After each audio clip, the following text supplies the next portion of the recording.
সাথে থাকতো ছাত্রলীগের পোস্টেড আর কি প্রমাণ লাগে ওর? বলবি যে ছাত্রদের বিরুদ্ধে যত ইনফরমেশন ছিল ভাই হাত বান্ধব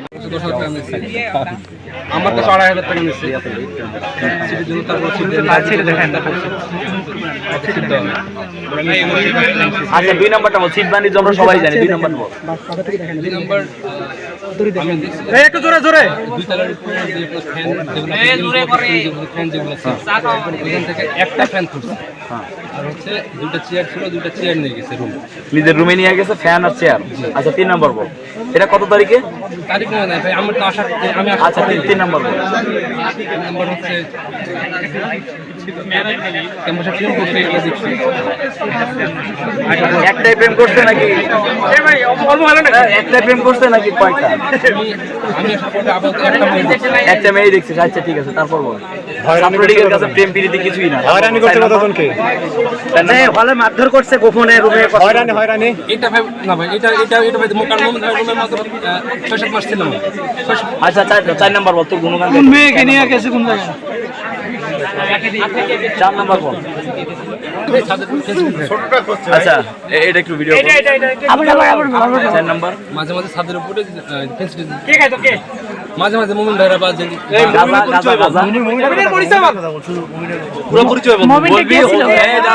বলবি হবিবুর হলের ছাত্রলীগের সভাপতি মমিন ছাদের উপর কথা হতো না, গাঁজা তোদের পকেটেই থাকে। এগুলো বলে নাকি? আবার নতুন করে বল। এটা শুরু করে বল, শুরু থেকে বল। মোমেন ভাই ছাদে মাঝে মাঝে কেউ ফেন্সিল নিয়ে আসলে পরে ফেন্সিল খায়। কে নিয়ে আসতো? নিয়ে আসতো বলতে মোমেন ভাই ফেন্সিল যখন খাইতো তখন ও যেহেতু আমাদের ওই যে এলাকার তো বড় ভাই অসুস্থ, সিগারেট খাইতাম। বড় ভাইয়ের নাম রাখতাম না তখন ওদের সঙ্গে দেখতাম যে আড্ডা দিত। তারপর নাহিদ ছিল, তারপর বুলবুল ভাই ছিল, সুদীপ দাদা ছিল, এরা বসে খেত। কিন্তু আমি ওদের মধ্যে সবচেয়ে প্রেসিডেন্টের আড্ডায় তো সবাইকে চিনতি তুই। কারা কারা গেছে এটা তো দেখতে বল। বুলবুল ভাই, নাহিদ, তারপরে হচ্ছে মমিন ভাই, তারপরে সুদীপ, এরা মিলে। আচ্ছা বাইরে থেকে মিলন ভাই আসতো। আর আরো অপকর্ম বল। এই ক্যান্টিনে মোমিন ভাই ক্যান্টিনে বাকি আপাতত আমি দেখতে পাইনি। জীবনে তো টাকা দিয়ে খায় নাই। আমি যতটুকু জানি যে ওদেরকে নাকি অ্যাডভান্স টাকা দিত, দেখতাম খাবার আর সবাই তো দেখছে ভাই। মমিনের রুম থেকে নিয়ে গেছে। হ্যাঁ মমিনের রুম থেকে অস্ত্র নিয়ে গেছিস তাই? সবার সাথে অস্ত্র মামলা দিতে হবে। অস্ত্র মামলা দিতে হবে। মমিনের রুমে মিনিমাম 2টা আগ্নেয়াস্ত্র ছিল। এই অস্ত্র সব ও নিছে। তোর কি পুলিশ বা আর্মি কল করছিস? হ্যাঁ পুলিশ কল করছে, আসতেছে। আর্মিকে ফোন করে তোর মোমেন ভাই তাহাজ্জুদ করে রাখত পড়ছে। এই সাইডে কল দেন, আমি অস্ত্র মামলা দেব। খেলা পাগল। আপনাদের বইটো নিয়ে এলাকা মোমেন নাকি অ্যাডভান্স টাকা দিয়ে গেছে। ওই মমিনের রুম থেকে বই নিয়ে যাবে, এটা আমার কারণ পুরো করে দিচ্ছে ভাই।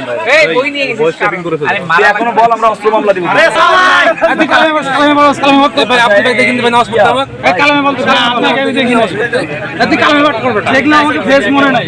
ভালো হবে আপনি মনে করে দেখেন। আমি এটা গান গাও। আপনার সঙ্গে নামাজ পড়তে আমি আচ্ছা নামাজ কি ছাত্রলীগ করো? কি কালামে পাঠ কবুল হবে না? কালামে পাঠ করবে না। নামাজ কবুল হবে না।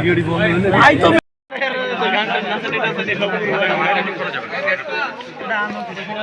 এগুলো দিলে তাই যাক বিয়ের একটা প্রোফাইল পিকচার হয়ে গেছে।